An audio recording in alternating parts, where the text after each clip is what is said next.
News है और इस न्यूज़ में ये बताया गया है कि जो डिफरेंट करेंसीज हैं उनमें किस तरह का परिवर्तन आया है। जो यूक्रेन का वार है या जो फेडरल कट कंटिन्यूस जो फेडरल रिजर्व जो है कंटिन्यूस अपने रेट बढ़ा रहा है। तो यहाँ पे हमें देखना पड़ेगा। यहाँ पे जो टाइटल दिया गया, strengthening dollar strings foreign reserve across nation. तो यहाँ पे बताया गया है किस तरीके से डिफरेंट नेशन में जो फॉरेन रिजर्व से वो श्रिंक हो रहा है। सिर्फ इंडिया में ही नहीं श्रिंक हुआ, इंडिया में पिछले एक महीने में लगभग 97 बिलियन डॉलर जो है फॉरेन रिजर्व वो श्रिंक हुआ है। उसी तरीके से इसमें बताया गया कि डिफरेंट डिफरेंट कंट्रीज में किस रेट पे या कितना अमाउंट एब्सोल्यूट टर्म में जो कि ख़त्म हो गया। ठीक है, तो यहाँ लिखा है while the fall of rupee has been relatively moderate the pace at which India's foreign exchange reserve are dwindling और ए कॉज फॉर कंसर्न। ठीक है, मतलब जो इंडियन रुपीज बहुत तेज़ी से नहीं गिरा है, मतलब धीरे धीरे गिर रहा है, मॉडरेटली गिर रहा है या स्टेडली गिर रहा है। ठीक है, अब यहाँ बात हम करते हैं। यहाँ पे देखो चार चार्ट दिए गए हैं। अब इन चार्ट्स को ही इस आर्टिकल में एक्सप्लेन किया गया है। तो अब यहाँ पे हम बात करेंगे पहले चार्ट के बारे में। तो यहाँ देखो पहला चार्ट कह रहा है the chart shows the change in currency values against the dollar in 2022 date till October 7 as dollar index sold by 15% this year, other currency declined. तो जो डॉलर इंडेक्स है वो 15% तक जो है अपना बढ़ोतरी लिया है और करेंसी का डिक्लाइन हुई है। तो यहाँ पे देखो एक्चुअल में ये जो करेंसीज है ना, अभी यूपी ट्रिपल एस सी पेट का एग्ज़ाम हुआ तो उसमें मैंने एक चीज़ देखा कि वहाँ पे बहुत सारी करेंसीज का नाम डिफरेंट डिफरेंट सेट में पूछा गया था। 4 सेट में पेपर हुआ था। तो जैसे यहाँ पे आप देख सकते हैं कि वहाँ पे पूछा गया था कि जलोटी जलोटी जो है किस देश का करेंसी है, तो वो पोलिस की है और ये पोलिस मतलब पोलैंड की है। और ऐसा क्यों पूछा गया होगा जो मुझे लगा वो इस नाते क्योंकि यहाँ पे 22.7% तक जो है पोलिस जलोटी गिर गया डॉलर की अपेक्षा, ऑल टाइम लो। ठीक है, तो इस तरीके की बातें जो है पूछी गई थी पेट में और फ्यूचर में पूछा जा सकता है क्योंकि यहाँ पे ये देखिए आप मैक्सिकन पेसो ये बढ़ोतरी हुआ है। ब्राज़ीलियन रियल मतलब ब्राज़ील की जो करेंसी और रियल है उसमें भी 7.3% का बढ़ोतरी हुआ है। और रशियन रूबल ये भी देखिए 18.5% तक बढ़ोतरी हुआ है। यानी 3 करेंसियों में बढ़ोतरी दिखाया जा रहा है जो मेजर 3 करेंसीज हैं। बाकी जैपनीज एन मतलब जापानी करेंसी एन और ये भी 24 ईयर लो जो है गिर चुका है, मतलब 25.6% तक ये डाउन हो गया है जो कि बहुत ही ज़्यादा मतलब घटोतरी है। ठीक है, परसेंटेज वाइज। फिर स्वीडन की करेंसी क्रोना है, ये भी 23% तक गिर चुकी है। यूके का पाउंड है, पाउंड भी गिरा है 21% तक।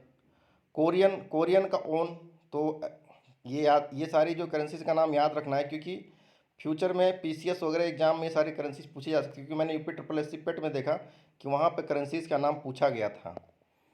फिर फिलीपींस पैसो यानी फिलीपींस की जो करेंसी वो पैसो है वो भी काफ़ी गिरा है 15% तक। साउथ अफ्रीकन जो साउथ अफ्रीका की करेंसी और रैंड है वो भी काफ़ी गिर चुका है। थाईलैंड की जो करेंसी वो बहत है, BAHT 72। मलेशिया की जो है रिंग गिट है। चाइनीज युआन है। इंडियन रुपीज़ देखो 10.9% गिरा है, ऑल टाइम लो। यानी जो डॉलर और रुपये का जो एक्सचेंज रेट है वो 82% तक हो, मतलब 82 रुपये तक जा चुका है, सॉरी। और ये ऑल टाइम लो है, यानी अभी तक जो रुपया और डॉलर का जो एक्सचेंज रेट मैक्सिमम था वो जो है 82 रुपये तक जा चुका है जो कि ऑल टाइम लो है। यानी रुपया बहुत ज़्यादा डिप्रिशिएट एक तरीके से हो गया है। लेकिन डिप्रिसिएशन रेट अभी भी कम है, 10.9% तक ही है, जबकि 2008 में ये 15-13% तक गया था। फिर ये ब्राज़ीलियन रियल, ये 3 करेंसी जो है बढ़ी हैं। रूबल भी देख सकते हैं आप बढ़ा हुआ है क्योंकि रसिया जो है आजकल व्यापार जो है रूबल में नहीं, सॉरी डॉलर में नहीं कर रहा है, तो उसकी करेंसी में बहुत ज़्यादा घटोतरी नहीं हुआ, बहुत इफेक्ट नहीं हो रहा है। फिर आप देख सकते हो कि जो एब्सोल्यूट टर्म में किस तरीके से फॉरेन रिजर्व में चेंजेस आए हैं और आपके जो है परसेंटेज टर्म में किस तरह फॉरेन रिजर्व में चेंजेस आए हैं। तो देखिए एब्सोल्यूट टर्म में आप देख रहे होंगे चाइना का 174.5 बिलियन डॉलर जो है वो घट चुका है। लेकिन अगर आप परसेंटेज वाइज देखिएगा तो ये मात्र 5% है। ठीक है, क्योंकि चाइना के पास बहुत ज़्यादा रिजर्व देखिए 3223.8 बिलियन डॉलर का रिजर्व है इनके पास। तो उसमें 174 बिलियन डॉलर घटा है, तो मात्र जो है 5% का जो घटोतरी हुआ है। जैपनीज़ का आप देखिएगा 147 बिलियन डॉलर घटा है 10.7% तक। इसमें देखिएगा परसेंटेज में देखिएगा तो हाईएस्ट जो आपको दिखेगा वो दिखेगा सिंगापुर का। ये देखिए यहाँ पे 30.8%। इनके पास क्या था, 289 बिलियन डॉलर ही है फॉरेन जो रिजर्व है, और उसमें भी इन्होंने कितना 129 बिलियन डॉलर जो है खर्च कर दिया। तो परसेंटेज वाइज जो है अब तो सबसे ज़्यादा गिरा है सिंगापुर का, और एब्सोल्यूट टर्म में चाइना का गिरा है। इंडिया का भी यहाँ पे मेंशन है। इंडिया का 97 बिलियन डॉलर गिर चुका है, लगभग 15% है। 532 मतलब 532 प्लस 97, यानी कि इंडिया का लगभग 627 बिलियन डॉलर था, वो घट के अब जो है 532 पे आ गया है। हांगकांग का भी 12 बिलियन डॉलर गिर चुका है। तो ये जो दिखा रहा है ये टोटल रिजर्व अभी बचा हुआ है, और इसको जोड़ दीजिएगा तो अब इसके पहले कितना रिजर्व रहा होगा उनके पास। फिर आपका यहाँ पे देख सकते हैं कि यहाँ पे बताया गया है कि 2022 में हमारे पास कितना जो है फॉरेन रिजर्व था, 2008 में कितना है और 2013 में कितना है। तो यहाँ पे देख सकते हैं 2008 और 2013 में लगभग सेम ही रहा है, लगभग 277 बिलियन डॉलर के आसपास था। और यहाँ पे जो है 2022 में हमारे पास 646 बिलियन डॉलर के आसपास था, और अब ये जो है घटना शुरू हुआ है और 532 बिलियन डॉलर पे आ गया है। यहाँ पे इस न्यूज़ में ये बोला गया है, देखिए यहाँ पे जो तीसरा पॉइंट है, और देखो यहाँ पे जो मैक्सिमम जो हमारे पास फॉरेन रिजर्व है वो क्या है, India's reserve are by and large product of capital inflow funds through foreign investment borrowing not so much from the current account which is currently in deficit. यानी जो हमारा मैक्सिमम जो फॉरेन रिजर्व डॉलर के रूप में हमको मिला, ये जो $650 तक पहुंचा, ये एफडीआई के रूप में पहुंचा, ना कि हमने कमाया। हमने जो एक्सपोर्ट करके पैसा नहीं अर्न किया है। यही बात यहाँ पे बोला जा रहा है कि हमारा जो ये जो पैसा मिला हमको फॉरेन रिजर्व के रूप में, वो मिला एफडीआई के तौर पे, ना कि करंट अकाउंट के तौर पे। तो इसी नाते हमारा जो है करंट अकाउंट डिफिसिट हो रहा है, ठीक है। फिर इसमें जो है बताया गया, इस चार्ट में बताया गया है कि फॉरेन रिजर्व मतलब दो तरीके से चेंज हुआ है।